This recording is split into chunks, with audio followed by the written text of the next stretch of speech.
Hello? Hello. Hi, Bill. Hi, welcome. Welcome to the Hello. show. Welcome to the show. Thank you. It's Just nice to meet you. yes.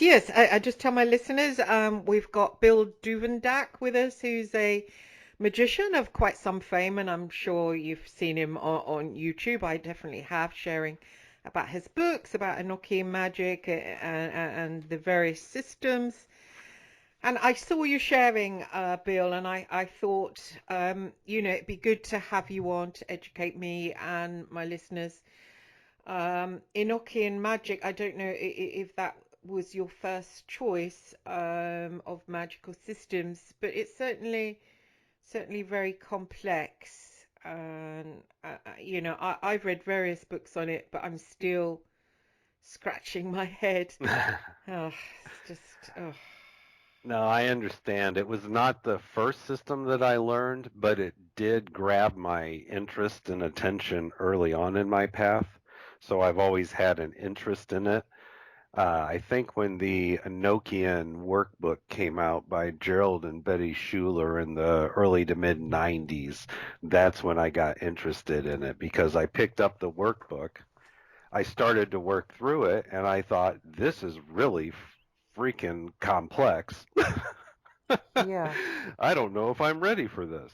But I hung on to the workbook. I learned basics about it. And then probably 5 to 10 years after that, I did a deep dive into the system. And that's about what it takes to really get a working knowledge of it is a deep dive. So I feel your pain. I've been there. Yeah, it's really hard. Where did you, just to backtrack a bit about you, where did you start studying magic? I started it's a funny story because I'm a born and raised country boy. So I started with magic and occultism just out of sheer boredom. I was a avid reader when I was a kid, so that led me to the writings of Sir Arthur Conan Doyle, who I found out was a spiritualist, which led me to writings about ghosts and aliens, and then it went on to witchcraft and magic from there, and all of that is set against a Catholic background. So I came to the occult out of curiosity, and I started off solitary. And I was that way for probably a good 15 years of my magical path, was just solitary, reading about things that interested me, but I did not have a real clear cohesion or direction of where I wanted it to go. That came later. Where did you grow up? I grew up in the state of Illinois in the USA. And you're still there, or did you say you're not in America anymore?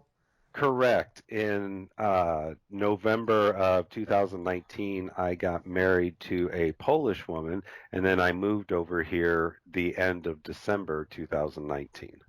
Wow. Is that Asenath? Yeah. Oh, I heard. I've seen her online. She's great. I didn't know you two were married. That's amazing. hmm She is. She's a wonderful lady. And I moved over to Krakow, so we live over here now, and Oh. it's a pretty fascinating city. Yeah, I bet you two have interesting conversations over breakfast. Oh yeah, that's for sure. Yeah, God, wow, that's awesome. So going back to now, what did you start off with your first magical system?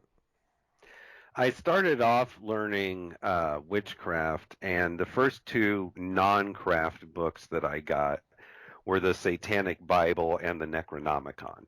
I got the Satanic Bible because at the time I was Catholic and I was a teenager, so it was the most rebellious thing I could get. The Necronomicon I got because I had already read the works of H.P. Lovecraft, so that was a natural curiosity from there. What is that Necrono? I've brought it and it just sits on my shelves. Is that a work of fiction? It depends on who you talk to. Some people will say it's a work of fiction. Some people will say there's actually meat and substance to it.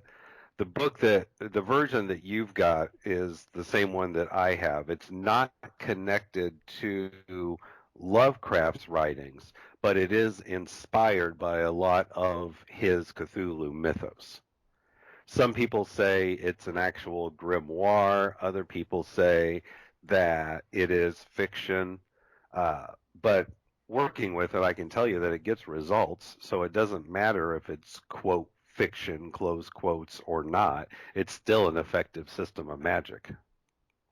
Oh, so it's not just stories, it's a system of magic.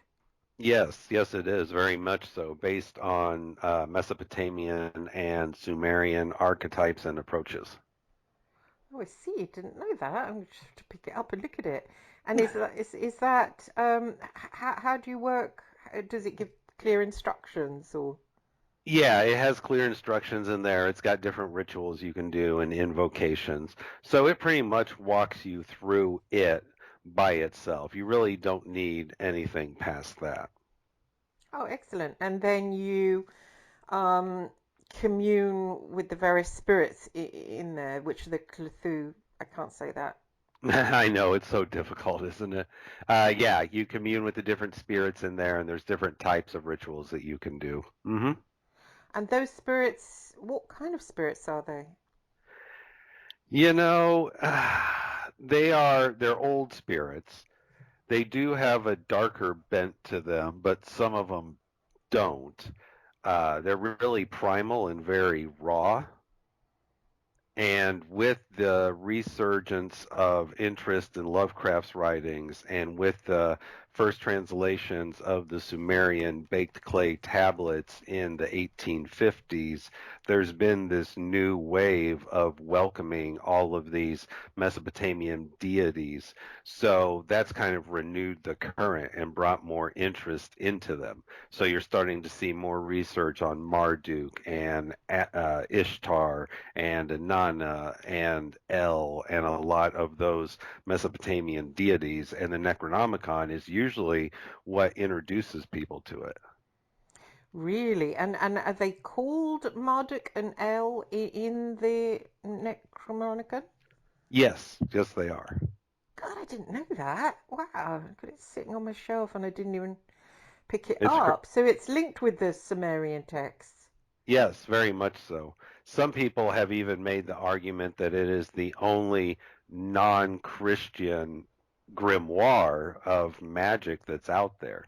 Because if you look at the sacred magic of Abramelin the Mage, or you look at Grimoirem Verum, or you look at a lot of these different grimoires, they put on a Christian veil, and the authors did that so that they wouldn't get burned at the stake for what they were writing about. But with the Necronomicon, none of that pretense is there. Oh, I see. Interesting. And Yeah, so it saves you some critical thinking. yeah, yeah. See, there is a lot of. I was just talking to Robert Stanley, um, Mm. who came on the show before. He's going to come on again. He wants me to read some stuff first about Enki. He does a lot on Enki, and he says, Enki wants to upgrade his children. And I was wondering who Enki is. I mean, is Enki the serpentine shining one in the Garden of Eden, or is Enki Lucifer? Who do you think Enki is? I would have to say closer to the serpent archetype that you mentioned, and you bring up an important point.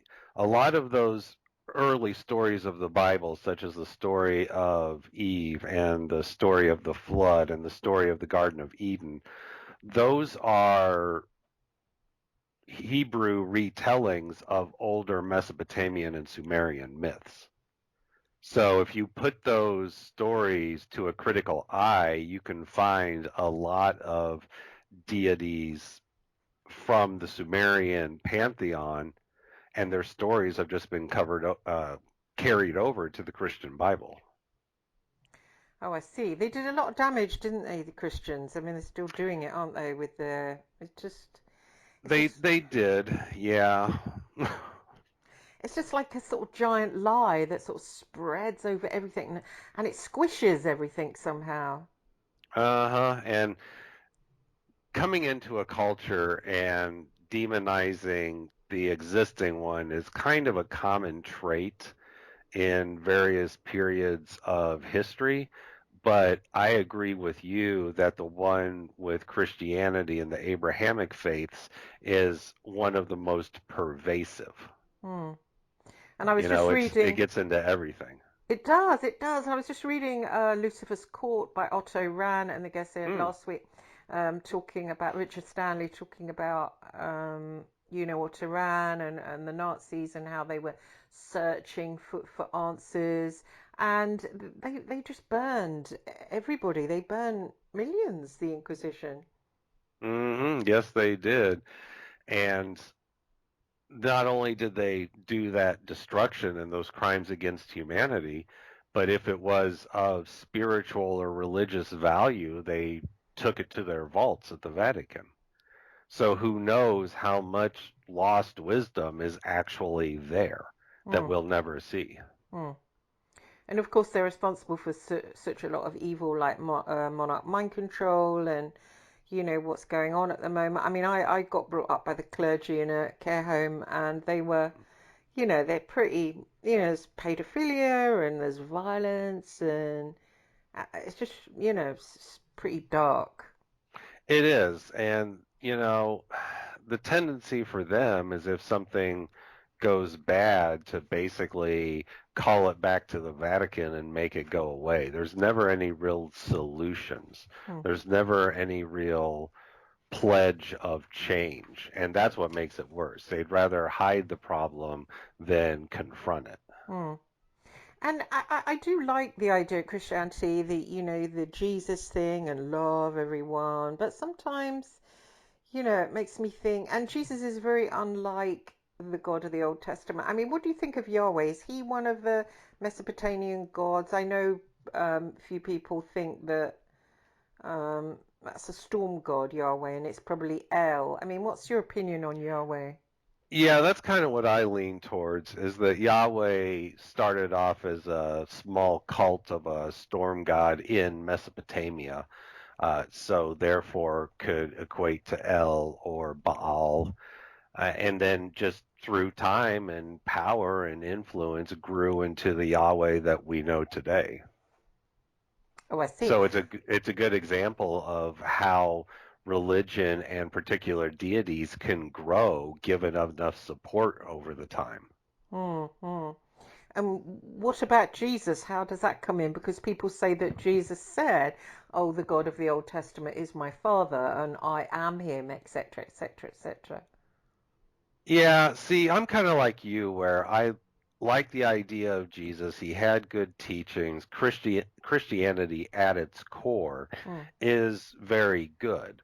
But what happened, of course, and you'll hear this a lot, it's a running joke in some circles that I know, they instead of calling it Christianity, they call it Paulianity for St. Paul because Paul changed so much of the message and brought it in line to his agenda, taking it away from the essence of Christianity in the process. So Jesus and his teachings and a lot of that block of wisdom is good, but then when future generations started tinkering with it, that's where the problems came in. Yeah, it's more now seems a system of control. Right, exactly. And did Jesus actually say Yahweh was his father? I mean, who do you think he was referring to? Or perhaps he was referring to Creator God. He was probably referring to Creator God rather than Yahweh. Hmm. And I say that because part of his missing years had to do with him traveling to various places and taking spiritual initiations. So he had an expanded worldview that was not limited to just Yahweh. Hmm. He saw different perspectives and he could see the energy behind the names. Oh, I see. Well, it's quite interesting, Yahweh. I had my first experience of magic. Well, it's when I came in the truth community, and I noticed there was a lot of that people were psychically attacking each other, and you would go to sleep, and you would go to your astral and find yourself, sort of in fights with different people, And I thought, well, I'm going to have to find something of protection. And at the time, I was being thrown out of where we lived. We were renting and we had to leave. And so somebody gave me some psalm prayers to read, which I read. I went out in the, park area and shouted them out. And it was Psalm 25 and Psalm, I think, 51. And they were all to Yahweh. And it was weird because everything that I asked for came true down to extreme details. So I don't know. I mean, Nice. pardon? Nice. It was nice, but then I thought, who was I praying to? Because it said Yahweh a lot. It said Yahweh, take me under your wings, Yahweh this, Yahweh that. Um, I did ask the person who gave me it, what is this? Because it did work, which got me into magic after having such success. But I don't know. I mean, I was definitely calling out to someone, and I kind of felt him. I kind of felt him almost in the wind. When the wind blew, I kind of felt him, and I thought, wow, I can feel this entity, whoever it is. Who do you Yeah, and think? it was probably Yahweh, and it was probably more in line with the Western esoteric tradition of Yahweh rather than the Christian interpretation of Yahweh. So it was more that fourfold process of Yod Hey Vow Hey, and that's where the energy's contained. That's where the power is in manipulating that spiritual technology. Oh, I see. Yeah, there was a lot of saying that Yarte Varte in that, which I don't know what system that would come under. But Yeah, you find out about that in specifically Judaism, and that would correspond to the God of the Old Testament. oh, I see. And who actually is he? You know, he's been blended so much over time that it's hard to say who he is and who he Yeah. isn't, Mm. you know, because he is the creator God, but then he's also the destroyer God. He's a loving God, but can produce violence and destruction if necessary. So it really runs the whole gamut. And is he the one that created us? I don't think so. I'm a Mm. I'm a big fan of the teaching that we created the gods did not create us. Because if you took all the humans away on the planet tomorrow, there'd be no gods. There'd just be stone statues or pictures and images of various deities. Really? So how did we create them? We created them through the power of our prayers. We create them through the power of our actions that are inspired by them. We create them by sharing stories and keeping them alive. We create them by worshiping them. We create them by co creating with them. So the easiest way to deny any god or any spirit power is to just ignore it and forget about it because then they have nothing that is feeding them. They need energy to survive. Which goes on a lot right now, doesn't it? Because most people aren't communing with spirits. Exactly. Exactly. Now we can look at society and we can see, oh, this god's getting stronger, this god's getting weaker.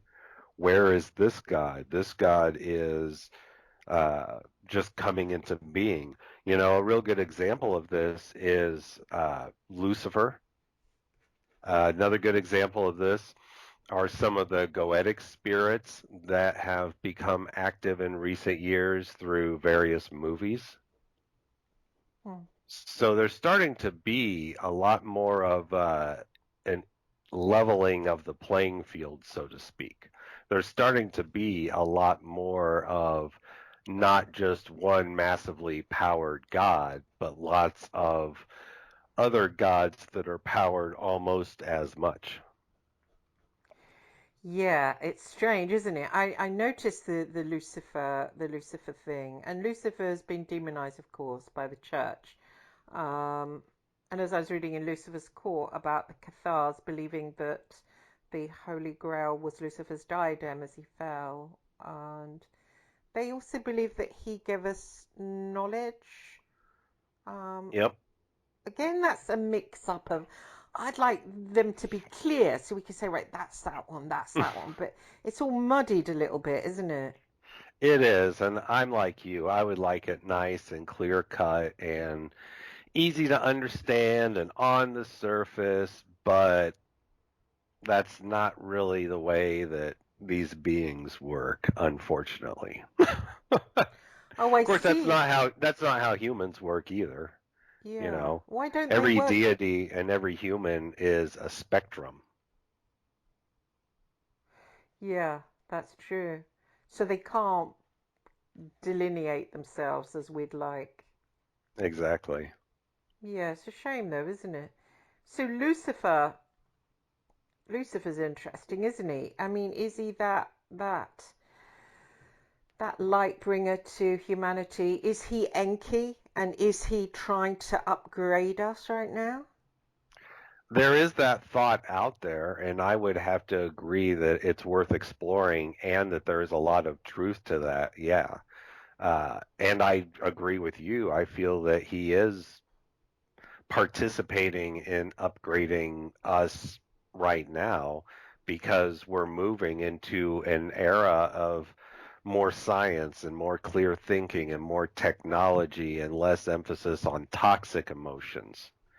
You know, a big trait of Christianity and the Abraham faith in general are the power of emotions.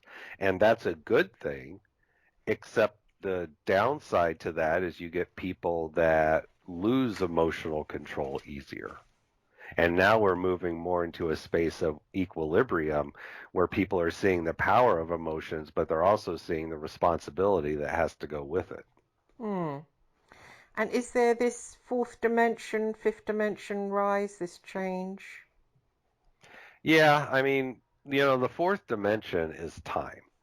So we've already mastered time to a large degree. The only part of mastering time that we have not accomplished yet is physical immortality.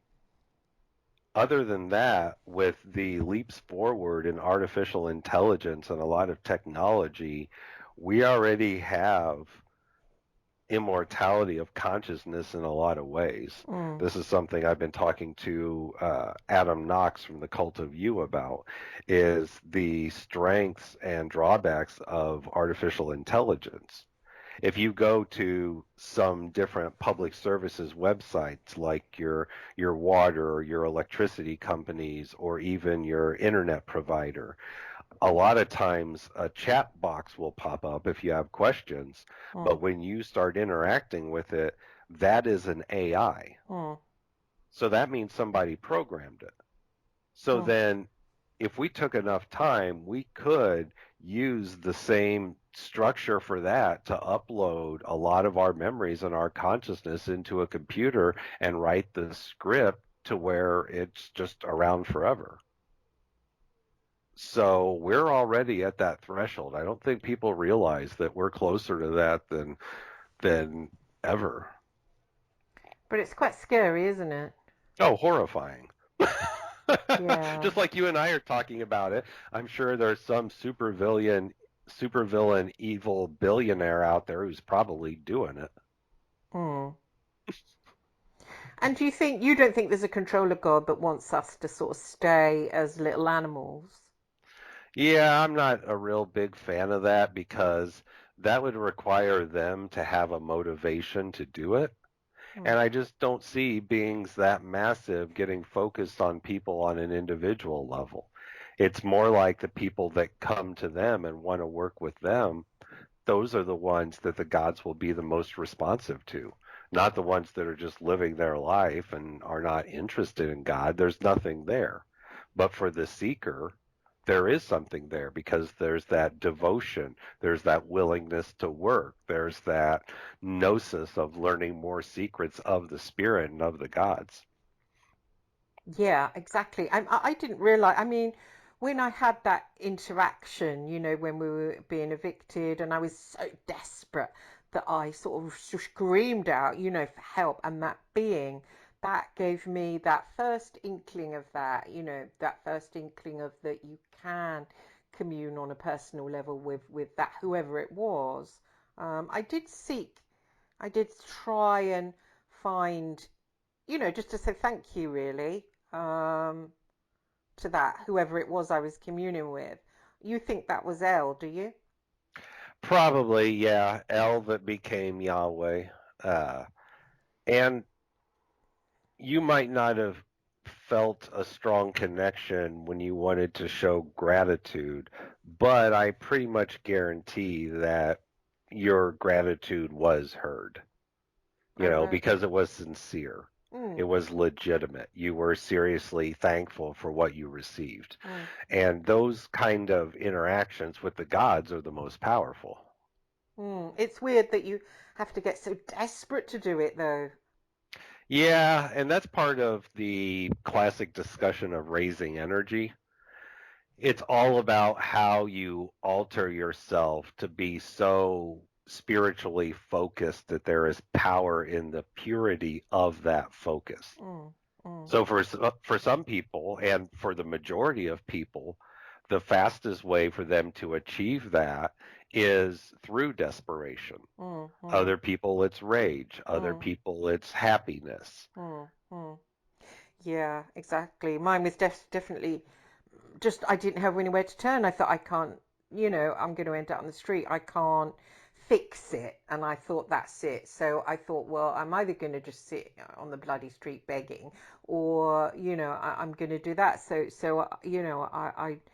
I did. And it was all this asking Yahweh. It was all this, Yahweh, I come under your wings.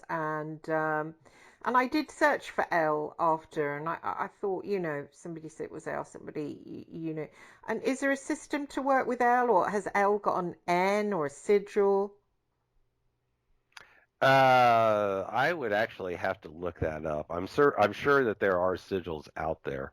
Most of this is fairly easy to work with though, because I've seen a rise in popularity of these spirits over the last 10 to 15 years or so. So there's starting to be more and more resources that are out there, not just sigils and personal experiences, but also different books on looking at these different deities. There's a book out there called The Horned Altar, which is a look at specifically the Canaanite pantheon. And since that book came out, there's been two or three other books that look at that particular pantheon, and they see it from the perspective of what was around before the Hebrew people. Wow, So it's that a sounds good. pure, undiluted look at it. And L was one of them, yeah. Yeah. hmm So he would be in the Necronomicon as well, no? Yeah, I believe he is closer to Enki, but yeah, there's parts of his personality in there for sure. And it's I always like that part of the Bible where Moses engages with a god, and then the god says, "Throw down your what is it? That sacred stick," and it turns hmm into a serpent. hmm That's so fancy, isn't it? And is that It El? is. Do you think that did that? Could be. Yeah. There's all kinds of those fun stories in Hebrew mythology and folklore that are just so fascinating to Mm, mm. think about with regards to the symbolism. hmm Yes, exactly. There's a lot of serpentine. Why is there so much serpentine imagery? Are some of those gods serpents? Yes, and serpents generally represent wisdom. Right. So when a serpent shows up, it may be a challenging interaction, but it can lead to profound wisdom. Yeah. Yeah. Interesting. My next step along the line was I came in contact with Brian Barrett. Did you know? Do you know Brian? No, I don't recognize the name. No, I know Rob, but I don't recognize Brian's name. He does a lot of gin magic. He's written books on the gin, and he well, also it's on Eric. Eric Coetting's site about Shemyaza, and J.S. Garrett has done a sigil for Shemyaza. Ah, okay. Yeah. And I was being psychically attacked quite a lot. And Brian said, "Oh, you use a sigil, Shemyaza." And I had no idea of anything like this. I'd never tried that kind of magic before. I was quite happy with my searching for the being that I'd interacted with.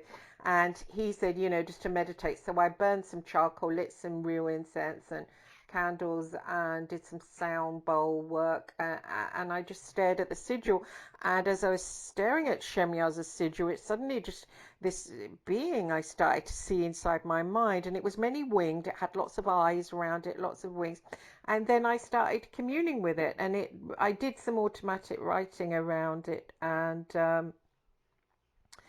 it was just giving me instructions, strange instructions really. It told me to look into the Enochian system, which is why I sort of came to you and found your video and read some books and didn't I just found it hard. He told me to wear some protection, the sigillum de something or other. Uh-huh. Yeah, this is Sigillum Dei Ameth. Uh-huh. The seal of God's truth. And I heard you speaking about that, so I was listening one day to one of your videos and I heard you mention that, so I said paused and I had to go back. And you were talking about a book called Enochian by Lon Milo Duquette. Yeah, Enochian Vision Magic by Lon. Mm-hmm. Yeah, so I went and bought that, and I read it, and I'm like, okay, it was lovely, and there was some of the bits where the angels were speaking, you could feel it, and it was like beautiful, but I was sort of struggling at that point because the Shemyaza, if it is Shemyaza, I don't know. I spoke to Brian about it again, and he said, but why would he push you in a direction of another magical system? I said, who knows? But basically, he told me about my immaturity, told me to bathe every morning before speaking to him, to commune with him daily, and I sort of questioned it a little bit and didn't then for a long time. And then when I went, well, a couple of weeks, and then when I went back to him, he said, "You haven't done that." And it's interesting. The whole thing is interesting, but my Catholic background starts saying in my head, "Oh, this is evil," and "Oh, he'll get control of you," and next thing you might find yourself going out and being a serial killer. And so there's that sort of reticence and that fear and that questioning, who actually is it really? And why did Shemyaza, who's supposedly a dark angel, steer me in the direction of the Enochian system? I mean, what do you think of all that? Well, it's kind of funny because in my Enochian book, the new one that came out, Whales of the Wandering Angels, I talk about Enochian from a very holistic perspective.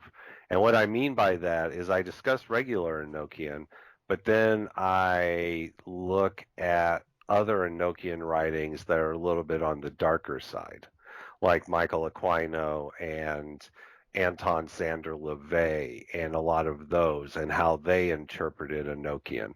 And then in an Enochian group that I was a member of, we found a whole new system in Enochian with even more spirits.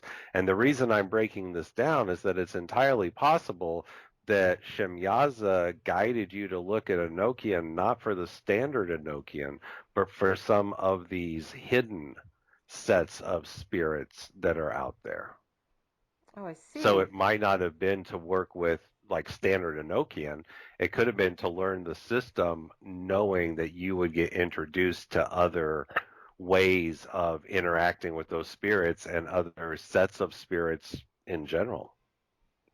And that's in your book. Yeah, yeah, I talk about this in Whales of the Wandering Angels, my book In the Shadow of the Watchtower, which is reprinted in the Enochian Chronicles. has the system that we discovered through an Enochian working group that I had, but I do touch on that in Whales of the Wandering Angels as well.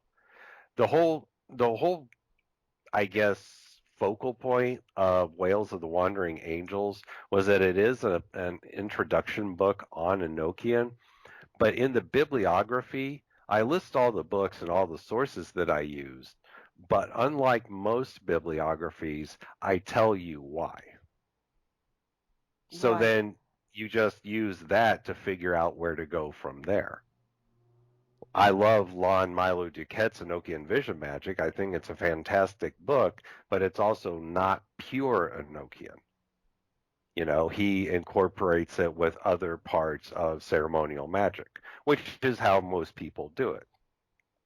But there are better books out there just for Enochian if you wanted to see traditional or classical Enochian. But then by that same token, there are books out there that take a more liberal interpretation of Enochian, such as the Schuler's 6-book series on Enochian. They take a lot of liberal interpretations with it, and they really kind of push the limits with it. But Yeah. it's hard to know these things when you're just getting started in Yeah. Enochian. Yeah. What exactly? What are the Schuler's books called? They've got various titles for them, but they all have Enochian in the title. And they approach Enochian from a perspective of theosophy, thelema, and regular Enochian tradition. So they blend a lot of these things together with their interpretation and explanation of it. But if you're a purist, that can seem a little bit outside of your comfort zone. Oh, right, right. I don't think I'd mind. But so what? I mean, working with that spirit Shemyaza, if it is Shemyaza, it certainly feels like he was talking in ancient sort of tongue. It was English, but he was talking about my jinn because I had an interaction. I met my jinn through meeting I interviewed a sheikh on here who's a jinn master and a jinn catcher, and he spends his time doing that. And I had the experience, weirdly, he said to me, oh, you have a couple of jinn and I'm just going to remove them. And he said, somebody has done black magic on you. And he said, ask Allah to, and I had converted to a Muslim actually, bizarrely, in the summer. And he said, ask Allah to show you in a dream who the person is who's done black magic on you, and then fight them. So I was sort of sleepy and I went astrally conscious, and the sheikh was there, and the sheikh said, you forgot to ask Allah. And I actually had forgotten because I'd watched a movie before going to sleep. So I said, oh, I forgot. So I said, oh, Allah, please show me who it was who's done black magic on me. And somebody appeared, and so I fought them. And then the sheikh led me to a place, and he led me to a portal, and he said that's a jinn portal. So I walked through and had a weird trippy experience through there. But the upshot was I then encountered my own jinn, and this jinn looked a bit like a Cenobite, in the movie Hellraiser.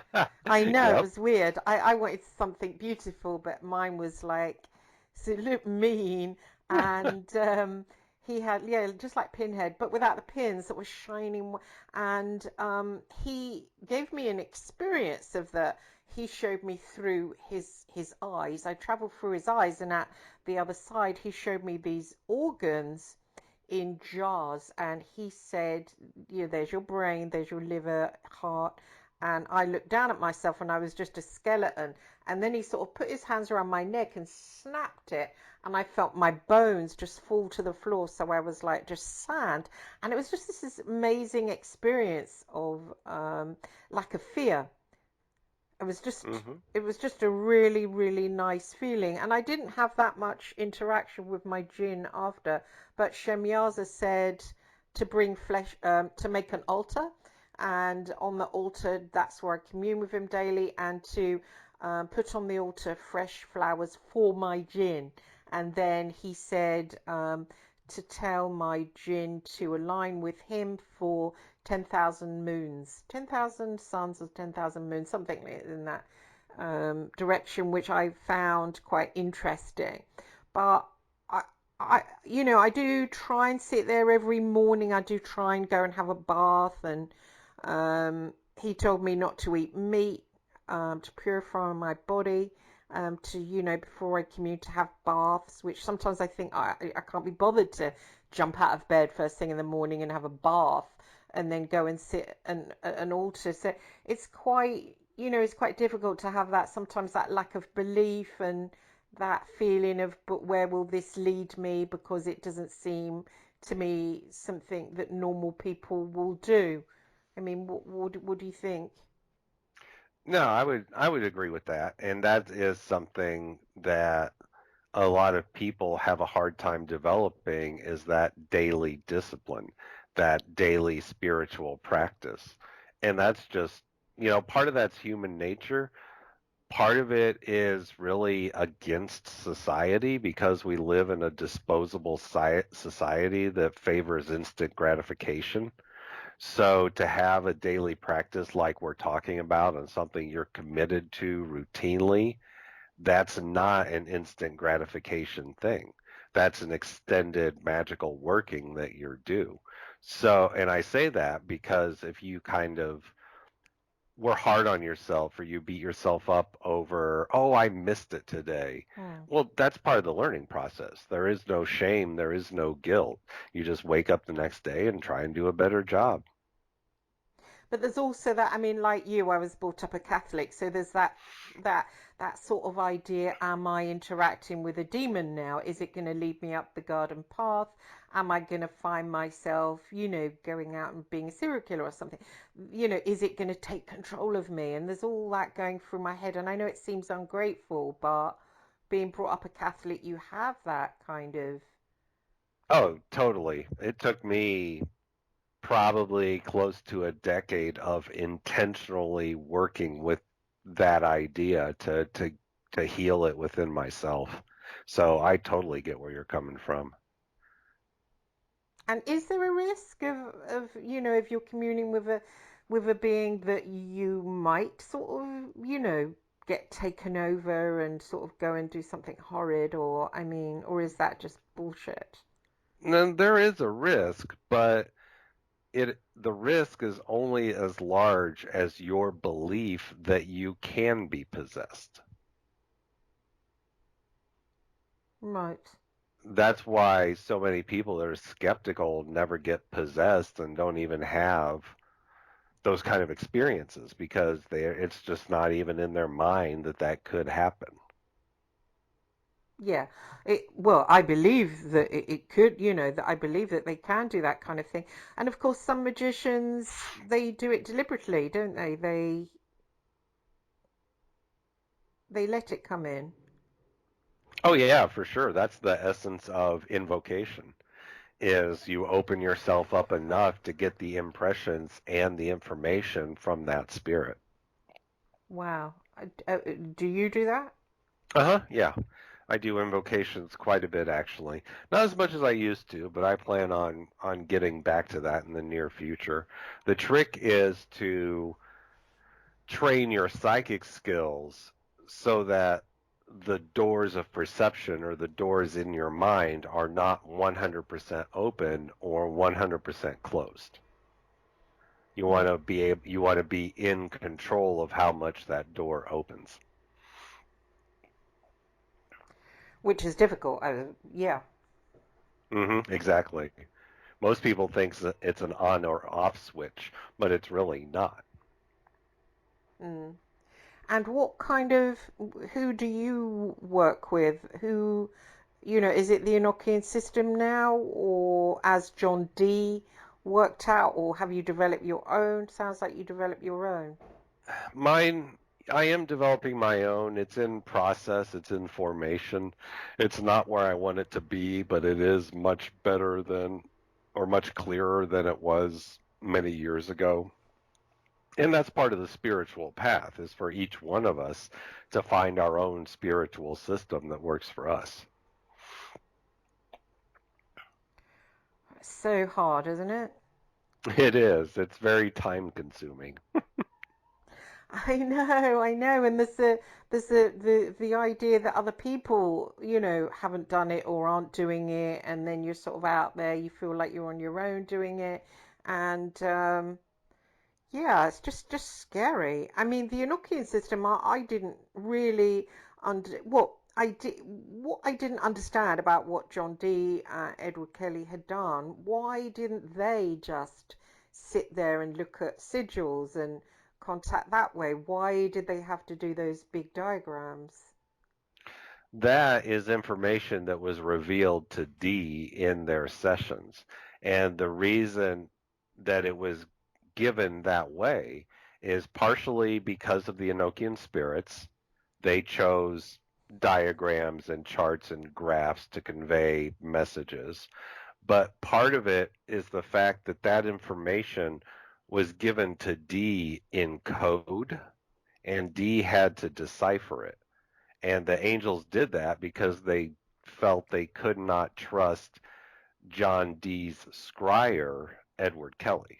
So they sent the message through Kelly encoded, and then Dee decoded it. Oh, I see, because Edward Kelly he wanted materialism, didn't he? And he didn't care about working with dark entities. Exactly. Exactly. He was after the materialism and the power side of it, where Dee was after the spiritual enlightenment side of it. Hmm. And what happened when you worked it? I mean, how did you begin to work Enochian magic? What? I started with using it for spiritual growth and development. That's how I started off working with it. Now, the more that I worked with it, the more I discovered that you could use it towards materialist gains, and I have used it for that before, but I still prefer to work with it from a spiritual advancement perspective. Hmm. And how did that start? Did you start to commune with those Enochian spirits using those diagrams, or what happened? Yeah, yeah. I started off learning Enochian through the Golden Dawn tradition, and there's a lot of emphasis there on using Enochian to expand your consciousness and expand your mind. And that's pretty much where I started, was just the dive in from there. And it produced results, it produced understanding, it produced real interesting gnosis. And then later I had to go back and learn how to use Enochian from a more materialistic perspective. Hmm. And does it always involve using those diagrams that are really? Do you always have to make like wax?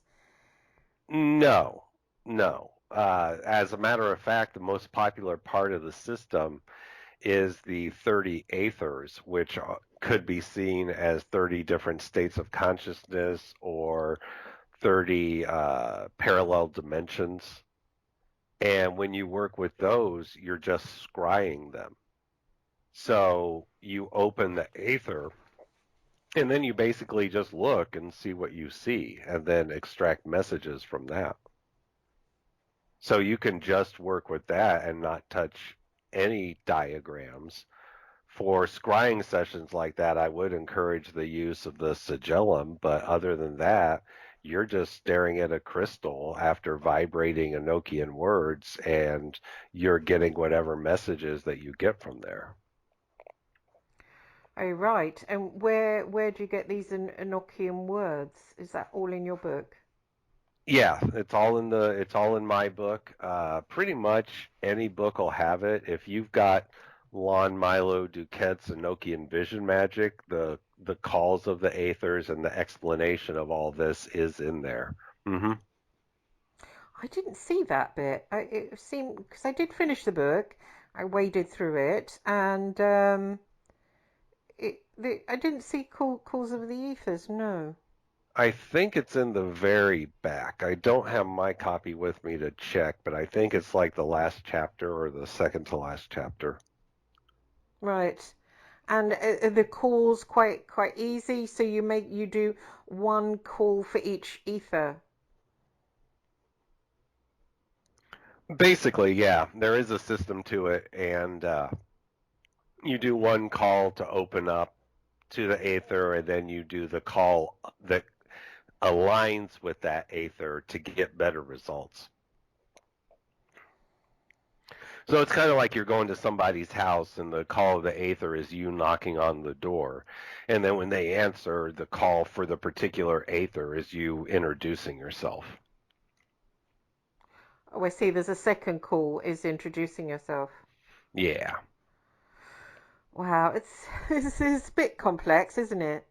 it is. And that's why a lot of people shy away from it, is that it is one of the more complex systems of magic. Hmm. Mm. But it's the one you've just that you well, you've written two books or three or Technically three. Whales of the Wandering Angels, which is the introduction book, and then 2 volumes of a grimoire. Volume number 1 is in the Shadow of the Watchtower, that has the system and the spirits that we discovered in our Enochian working group, and then Dark Fruit is basically the published experiences that we had while we were uncovering that material. oh, that one sounds cool. Well, they all sound cool, but I bet they're expensive. Are they super expensive? Not super expensive. They are a little bit on the pricier side of things, but this is the second time that In the Shadow of the Watchtower and Dark Fruit have been published. Right. So that shows their popularity, and it also shows possible future print runs, you know, where Mm. they come down in price just when possible. Mm. Magic books are expensive. They're so expensive, aren't they? And then you buy them and you read them and they're just like so complicated. You think, oh damn it, that's that £45 gone on something I don't understand. Yeah, and that's one of the reasons why with a lot of my books that are a little bit pricier like that, I do my best to make them thick and easy to understand and very clear, Mm, mm, because I understand the investment and the value. mm, So I don't want to put out there an expensive book that has like nothing in it, mm, mm, you know. And not only will I make sure it's got everything you need in it, I will also do my best to explain and clarify so that you can keep coming back to it as a reference book. mm. That sounds cool. Which one do you recommend to read first? Whales of the Wandering Angels. Right. Hmm. And what does You just that? start off with that one. It's an introduction to Enochian. It breaks the system down, so it takes all the diagrams that we've been talking about and explains what they are, how you can make similar ones, and then in the back it gives you more or less a look at probably 90% of the Enochian books that are out there, because I've got a fairly extensive collection of Enochian and I used it in the book. So it'll actually save you money in the long run. Rather than reading all the others. Right. That's one thing that really annoys me, is you get excited about something and you buy the book that grabs your interest, but then you find out that there are other books that are better for it, or you picked up the middle book and you really should start with the first book. Mm. So then you start off working with it very out of sorts. Yes, yes. That's what I do. And then it puts people off because people think, magic is fairly simple, but then it's really it's like studying philosophy. It's difficult. It is. Hmm. And you're right. It's very similar to philosophy, where you've got all these different schools of thought, and each one contributes different ideas that have made the world what we see today. Mm, mm. So what's your ideal for the world and yourself? You know, I am just, the older I get, the more set in my ways I get. And the ideal is for the whole human species to just get rid of flippin' toxic tribalism, come together, develop the space program, and let's explore our solar system together, shall we? Hmm. Hmm. There's a lot more out there other than just Earth. Oh yeah, of course, of course. And does the Enochian system you're using, does that explore that solar system? It does a little bit. I do explore astrology a little bit in there. So it looks at astrology, it looks at the fixed stars in astrology. It does talk about the planets because there are planetary correspondences for different parts of Enochian. So it does talk about that. Yeah. And I'm a professional astrologer. So my head's in the sky all the time. Is it? Yep. I don't understand astrology. I've tried to look at it. What's a beginner's book on astrology to? I just released one a few years ago, Astrology in Theory and Practice. And then last autumn, I put out a companion workbook, Teach Yourself Astrology using a year and a day format. And is that pretty simple to read, to understand? It is, and I write it like an actual workbook. So it's a spiral bound book that you can lay flat and make notes in. It tells you daily activities, it tells you monthly activities and things to do like that. So it makes you actually do the work. And that's where the real value is with astrology. Anybody can read about astrology, but until you start applying yourself on a daily basis to learning it, you're still just reading words. It really comes to life when you start tracking it over the span of a year or so. Wow, that just sounds awesome. Where can you get all your books? I just realized we're coming to the end of the hour, so I just want to tell everyone where they can get hold of you and where they can get your books. I'm all over social media. Mm, I count YouTube as that, and that's how we found each other. So mm. that's awesome. Uh, www.418ascendant.com is my website, or you can just go to billduvendack.com and it's got all of my books listed under the books tab. Most of them are self-published, so you can get Kindle versions of them. They're available on Amazon, on Lulu, and then several books have been published with different publishers. So on Coedding's becomealiving.god.com website, you'll find my Enochian books as well as some other writings and a tarot deck that I did with Asenath Mason. With a Manian Press based out of the UK, I've written Vocal Magic, Spirit Relations, and Psychic Protection, and I'll have a new one coming out with them around Samhain, so that'll be later this year. But everything is pretty much listed on my website, and it'll take you where you need to go with links from there. Oh, brilliant, brilliant. Well, thank you for coming on, Bill. It's been excellent, and I need to get reading all your stuff, and then be great if you can jump back on after I've, read it, and then that'll be great because I'll have loads more questions. Yeah, I had a lovely time with this. Just let me know when you want to do a follow up or if you want to explore some questions, and we'll make it happen. Oh, great. I will do. I know I will do. Oh, fantastic. Well, thank you very much for coming on and educating us. And I'm sure there'll be a slew of people wanting to, find out more and sort of hopping over to your channel. So I'm going to put a link below and a link to everything you've talked about. And Well, thank you for the opportunity. I appreciate it. oh, it's brilliant. It's been lovely, lovely to meet you, Bill. And my love to your beautiful wife, your stunningly beautiful wife. Lucky you. Yes, she is. Yep. And clever. You got the whole package. Oh, so brilliant, Bill. And you guys have a wonderful time out there today. And thank you for coming on. My pleasure. You have a good one as well. Thank you, Bill. Take care. Thank you, everyone, for listening. And see you all next week. Have a great week. God bless.